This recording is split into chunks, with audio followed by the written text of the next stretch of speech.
أنيميشن بالعربي.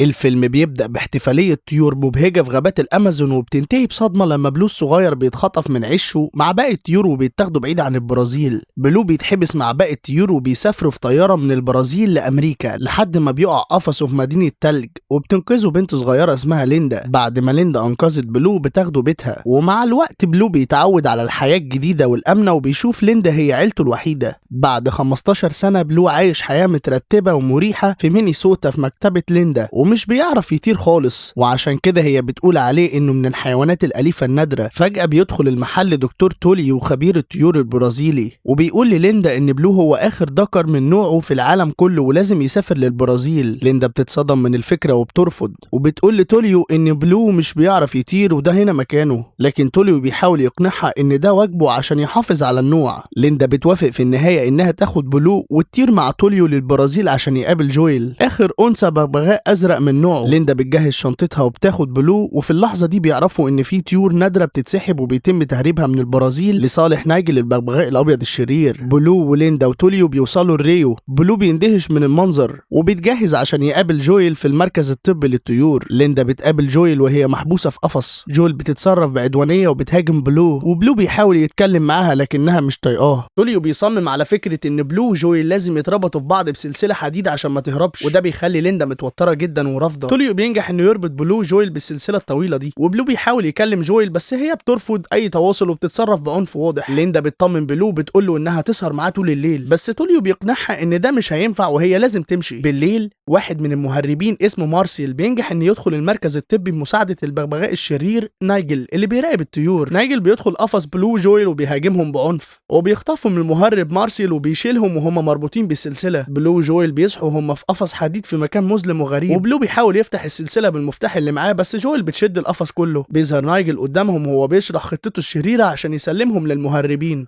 جويل بتتصرف بذكاء وبتهرب بالقفص من الشباك وبلو مربوط فيها، وبتجري وهما بيطاردوا من نايجل اللي طار وراهم. بلو وجويل بيوصلوا لسطح مبنى عالي. جويل بيتنط وهي بتحاول تطير بس بلو مش بيقدر يطير والاتنين بيقعوا من على السطح. ليندا بتصحى وبتكتشف ان بلو اتسرق وبتبكي بحزن، وبتجري هي وتوليو عشان يبلغوا البوليس ويبداوا عملية البحث في شوارع ريو. بعد الوقوع من السطح جويل وبلو بيلاقوا نفسهم في وسط شجرة ضخمة في الغابة، وبلو بيصرخ برعب وبيتخانقوا على مين المسؤول عن اللي حصل. جويل وبلو بيتقابلوا مع رافائيل الطائر الكبير اللي عنده ولاد كتير، ورافائيل بيعرض عليهم انه يساعدهم يلاقوا حد يفك السلسلة. رافائيل بيشجع بلو يحاول يطير تاني عشان يعرفوا يهربوا، بس بلو بيفشل وبيقع وبيصطدم بنيكو وبيدرو. نيكو وبيدرو بيعرضوا على بلو وجويل المساعدة، بس بلو بيتهرب وبيرفض اي فكرة فيها مغامرة عشان بيخاف يطير. توليو وليندا لسه بيدوروا على اي دليل في المركز الطبي وبيلوموا نفسهم عن اللي حصل، وبتبدأ ليندا تتذكر كل الذكريات الحلوة مع بلو. جويل ورافائيل بيمشوا في الغابة وهم مربوطين، وبيصادفوا مجموعة من القرود الصغيرة اللصوص اللي بيحاولوا يسرقوا جوهرة من رقبة جويل. جويل بتتصرف بشجاعة وبتدافع عن نفسها هي وبلو، وبيقدروا يهربوا من القرود. بعد ما بيمشوا مسافة طويلة رافائيل بياخدهم لواحد صاحبه اسمه لويز عشان يفك لهم السلسلة، وبيوصف لويز انه كلب بولدوج عظيم. بيوصلوا لمكان لويز، وبيكتشف بلو ان لويز عنده مشكلة في انه بيسيل اللعاب بتاعه ومش بيقدر يمسك المفك عشان يفك لهم السلسلة، وخطتهم بتفشل. رافائيل بيقترح على بلو وجويل انهم يروحوا عند صديقه نيكو اللي في مدرسة الصنبا عشان ممكن يلاقوا حل يفك السلسلة. المهرب مارسيل بيكتشف ان بلو وجويل هربوا، ونايجل بيقترح عليه انه يستخدم القردة اللصوص عشان يرجعوا الطيور المربوطة تاني. ليندا وتوليو بيوصلوا لنفس المكان اللي كان فيه بلو وجويل بس بيوصلوا متأخرين. بلو وجويل بيوصلوا لمنطقة خطرة فيها زحمة سير مباني عالية، وبلو بيخاف جدا، وجويل بتتصرف بتهور عشان تعدي الطريق وهم لسه مربوطين. بلو وجويل بيتخانقوا تاني بسبب خوف بلو رائد جويل، وفي اللحظة دي بيشوفوا القردة اللصوص وهي بتستعد عشان تهاجمهم وتخطفهم بناء على أوامر نايجل. القرود بتهجم على بلو وجويل والاتنين بيبدأوا معركة ومطاردة في الشارع. بيحاولوا يهربوا بس السلسلة بتعطلهم طول الوقت. المطاردة بتوصل لنهايتها في حارة ضيقة، وبلو بيستغل قوته ان جويل مربوطة فيه وبيستخدم السلسلة عشان يضرب القرود ويرميهم بعيد. ليندا بتشوف خريطة وبتعرف ان بلو ممكن يكون في منطقة الكرنفال، وبتبدأ هي وتوليو يجهزوا عشان يروحوا المنطقة دي. بلو وجويل بيوصلوا لمكان نيكو وبيدرو في مدرسة الصنبا، وبلو لأول مرة بيحس بحماس وشجاعة بسبب الأجواء المبهجة حواليه. نيكو وبيدرو بيعرفوا مكان لويز الكلب عشان يفك السلسلة، بس جويل بتبدأ ترقص مع بلو في أجواء الصنبا المبهجة، وبتبدأ شرارة الحب بينهم. نيكو وبيدرو بياخدوا بلو وجويل للبحث عن لويزي الكلب تاني عشان يفك السلسلة بسرعة قبل ما الكرنفال يبدأ. ليندا وتوليو بيتنكروا في زي طيور عشان يقدروا يدخلوا منطقة الكرنفال ويدوروا على بلو وجويل هناك وسط الزحمة. المهرب مارسيل بيكتشف خطة ليندا وتوليو في التنكر وبيقرر انه يروح الكرنفال بنفسه عشان يراقبهم ويسبقهم لبلو وجويل. جويل وبلو بيوصلوا لورشة لويز وبيحاولوا يفكوا السلسلة باستخدام منشار كهربائي خطير، وبلو بيخاف جدا وبيحصل إثارة. المهربين بيوصلوا لمنطقة الكرنفال وبيبدأوا يدوروا على بلو جويل، وبلو بيشوفهم بس جويل مش بتصدق في الأول عشان مفرط في الخوف. لويزي الكلب بينجح أخيرا إنه يفك السلسلة عن طريق إنه بيستخدم لعابه السائل عشان يزحلق القطعة الحديدية، والاتنين بيتحرروا أخيرا. بعد التحرر جويل بتفرح وبتقول لبلو انها هتطير لبيتها في الغابة، وده بيزعل بلو جدا وبيحس انها هتسيبه لوحده. جويل بتطير لوحدها عشان تبدأ رحلتها للغابة، وبتتصدم لما بتلاقي نايجل في انتظارها وبيهاجمها وبيستخدم الشباك عشان يمسكها. بلو بيشوف جويل بتتخطف وبيقرر انه يتغلب على خوفه من الطيران وبيطير عشان ينقذها. بيفشل في الطيران وبيقع تاني، وبيروح بنفسه نايجل والمهرب مارسيل وبيستسلم ليهم عشان جويل ما تتأذيش، وبيتم القبض عليهم هما الاتنين. المهرب مارسيل بيحط بلو وجويل في عربية مقفولة، وبيلاقي ان ليندا وتوليو بيتابعوا العربية، وبيقرر يهرب بيهم في زحمة الكرنفال. ليندا وتوليو بيقرروا يشاركوا في موكب الكرنفال التنكري عشان يقدروا يتابعوا المهربين من قريب وسط زحمة الرأس. جويل بتقول لبلو انها فخورة بيه عشان حاول ينقذها، وبتكتشف ان بلو رغم خوفه عنده شجاعة حقيقية. نيكو وبيدرو ورافائيل ولويز بيشوفوا بلو وجويل مربوطين وبيقرروا يعملوا خطة جريئة عشان ينقذوهم من شاحنة المهربين. المهربين بيوصلوا للمطار وبيركبوا الطيارة عشان يهربوا بالطيور النادرة، وليندا وتوليو بيجروا وراهم عشان يلحقوا الطيارة. توليو بيقنع ليندا انهم لازم يطيروا بالطيارة اللي وراهم عشان ينقذوا بلو، وليندا بتوافق وبتبدأ مطاردة في السماء. الطيور اللي كانوا محبوسين بيهجموا على نايجل في الطيارة وبيحاولوا يوقفوهم. بلو وجويل بيحاولوا يفتحوا باب الطيارة عشان يهربوا، بس نايجل بيهاجمهم وبلو بيمسك فيه، وجويل بتحاول تحمي بلو بكل قوتها. جويل بتتصاب في جناحها خلال صراعها مع نايجل، وبلو بيحس بالخوف عليها، وفي اللحظة دي بيطير للمرة الأولى عشان ينقذ جويل من السقوط. بلو بيمسك جويل اللي مش قادرة تطير وبيقدر يطير بيها، وبيهربوا من نايجل اللي بيقع في مروحة الطيارة وبيطير بعيد. بلو وجويل بيوصلوا لمكان آمن، وبلو بيعتني بجناح جويل المصاب، وبعدها بيرجعوا لمركز توليو الطبي وبيتم القبض على المهربين. بلو وجويل بيتجوزوا وبيعيشوا في البرازيل وبيخلفوا 3 بغبغانات صغيرين، وبتشوف المشاعر الأبوية الجميلة بينهم. ليندا بتفتح مكتبة جديدة في ريو عشان تبقى قريبة من بلو، والكل بيعيش في سعادة وهنا. العيلة الكبيرة الجميلة دي بتظهر في مشهد احتفالي ضخم ومبهج في مدينة ريو، وبيحتفل بلو جويل وأطفالهم ال3 في جو مليان فرحة وسعادة. بلو بيستعرض كل الأدوات والاحتفالات اللي اتعلمها من البشر، وبيحاول يعمل أجواء العيد زي البني آدمين بالظبط، وده بيخلي جويل تفكر إن حياتهم كطيور حرة اتلغت تماما. جويل بتحس بالملل من حياة الرفاهية والمدنية اللي عايشينها، وبتبدأ تحاول تعلم أولادها مهارة الطيران والصيد الضرورية للطيور في البرية،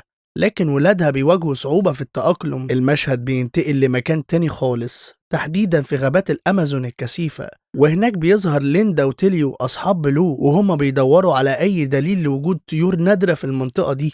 توليو بيجري ورا اكتشاف مهم جدا، وهو انه بيلاقي ريشة بغبغاء ازرق من نفس نوع بلو، وده بيخليه متأكد ان النوع ده لسه موجود وممكن تكون في عيلة كاملة عايشة في المنطقة. ليندا وتوليو بيقرروا على طول انهم يعرضوا الاكتشاف ده على شاشات التلفزيون في نشرة الاخبار عشان ينبهوا الناس والجهات المسؤولة بأهمية المنطقة دي والحفاظ عليها. بلو بيشوف الخبر ده على التلفزيون وبيعرف من خلاله ان ليندا وتوليو لقوا دليل على ان في مجموعة تانية من البغبغانات الزرقاء. جويل بتنط من الفرحة اول ما بتسمع الخبر، وبتقول لبلو ان دي فرصة مش هتتعوض عشان يرجعوا لجذورهم كطيور ويبعدوا عن الحياة المدنية اللي بقالها سنين مضايقاها. جويل بتتصرف بناء على غريزتها وبتجهز لرحلة طويلة وشاقة للأمازون عشان تدور على باقي نوعها، وده بيحط بلو في موقف صعب جدا لانه مش متعود على المغامرات الخطيرة دي. العيلة كلها بتجهز شنطها، وبلو بيحط كل ادوات التكنولوجية في الشنطة بتاعته، وبيكون قلقان ومتوتر جدا من الرحلة اللي رايحين فيها لمكان غريب ومجهول في قلب الغابة. بلو بيطلب من اصحابه يجوا معاهم في الرحلة الكبيرة دي للأمازون عشان ما تكونش مملة. رافائيل اللي عنده حكمة وبيفهم في العلاقات بيحاول ينصح بلو نصيحة غالية ويقول له إن لازم يحافظ على شخصيته اللي جويل حبته عشانها وما يحاولش يغيرها لمجرد إنه في الغابة. المشهد الجميل بيظهر بلو وجويل وهما بيطيروا بعيد عن المدينة، وبتبدأ الرحلة الطويلة بتاعتهم تجاه غابات الأمازون. في نفس الوقت ليندا وتوليو بيكونوا بيعانوا وهم ماشيين في الغابة الاستوائية الصعبة، وبيحاولوا يمشوا ورا الخريطة اللي المفروض توصلهم لمكان البغبغانات. توليو بيوضح لليندا انهم ماشيين صح، لكن بيواجهوا صعوبات زي النباتات المتشابكة والحيوانات الغريبة اللي بتخلي التنقل صعب جدا وممل. المشهد بيرجع لريو، وهناك بيظهر البغبغان الشرير نايجل اللي اتصاب في الجزء الأول وهو لسه بيتعالج في مركز إعادة تأهيل الطيور. نايجل بيسمع إن بلو جويل سابوا المدينة وراحوا الأمازون، فبيقرر إنه ما يضيعش وقت ويهرب من المستشفى بكل قوة عشان يلحقهم وينتقم منهم. نايجل بيساعده في الهرب الضفدعة السامة جابي اللي بتكون متعلقة بيه بجنون، رغم إنها ضفدعة سامة وما قدروش يلمسوا بعض عشان ما تقتلهوش. جابي بتقول لنايجل إن الانتقام لازم يكون بالهدوء والدهاء، لكن نايجل بيرفض نصيحتها وبيكون مستعجل جدا انه ينتقم من بلو اللي تسبب في اصابته. ليندا وتوليو بيوصلوا بالليل لمكان فيه ناس بيقطعوا الاشجار، وبيكتشفوا ان الناس دي صيادين بيطاردوا اي طيور نادرة عشان يبيعوها. بلو جويل واصحابهم بيوصلوا لمنطقة الامازون وبيشوفوا منظر الغابة الكثيف اللي مفيش فيها اي اثر للحضارة، وده بيخلي بلو قلقان اكتر بكتير من الرحلة. الولاد بيبدأوا يستمتعوا بجمال الطبيعة حواليهم، لكن جويل بتشدد على بلو انهم لازم يتخلوا عن اي حاجة ليها علاقة بالبني ادمين عشان ينجحوا في مهمتهم. ليندا وتوليو بيواجهوا كبير الصيادين اللي اسمه بيج بوس، وبيحاولوا يحذروه من خطر صيد الحيوانات النادرة دي. بيج بوس بيطمن ليندا وتوليو انه مش هيعمل اي حاجة تضر البيئة، لكن واضح من كلامه وتصرفاته انه كذاب وبيخطط لحاجة شريرة. بلو اللي لسه بيعشق التكنولوجيا بيستخدم جهاز تحديد الموقع الGPS علشان يحاول يحدد مكان اي بغبغانات زرقاء قريبة منهم في الغابة. بيوصل بلو لنتيجة مهمة جدا على الجهاز بتاعه، وهي ان في نقطة قريبة جدا بتوضح انها مكان تجمع كبير لافراد من نوعهم.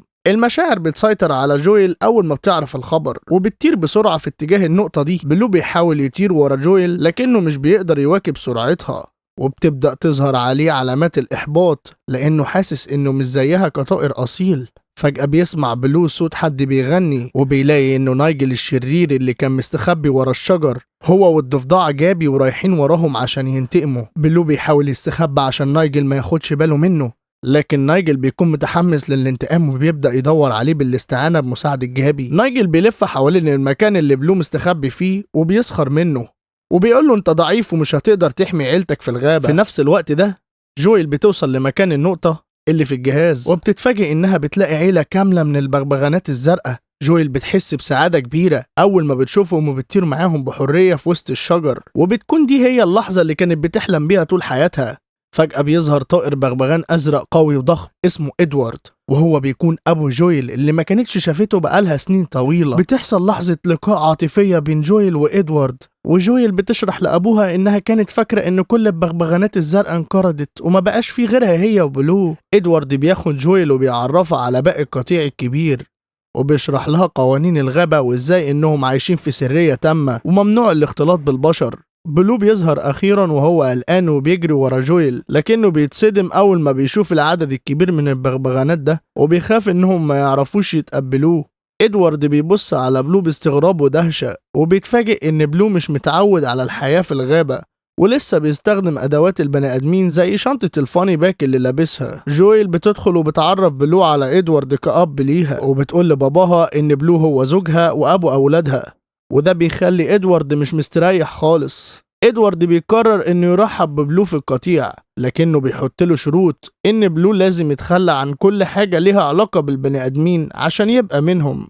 بلو بيعاني عشان يتأقلم مع الحياة البرية تحت قيادة إدوارد، وبتزداد غيرته من روبرتو صديق جويل القديم، وده بيخليه يحس إنه مش مرغوب فيه في القطيع. بلو بيكتشف إن خطر قطع الأشجار قريب جدا من مكان القطيع، لكن إدوارد بيرفض يسمع كلامه، وده بيخلي بلو يحس إنه لوحده ومحدش مصدقه. الصيادين بيهاجموا القطيع وبتنطلق معركة كبيرة بين الطيور والبشر بيشارك فيها نايجل في محاولة للانتقام، وبيستخدم بلو مهارته البشرية زي الأدوات التكنولوجية عشان يساعد القطيع. في النهاية بلو بينقذ القطيع بذكائه وبراعته في استخدام أدوات البشر، وبياخد ادوارد على مكان ليندا وتوليو عشان يساعدهم في ايقاف الصيادين، وبيفوز البغبغانات بحماية الغابة، وبيقبل ادوارد بلو كفرد من العيلة. انا احمد ويلة، واللي كتب السكريبت ده ايمي جبر تحت اشراف القائد محمد عوض.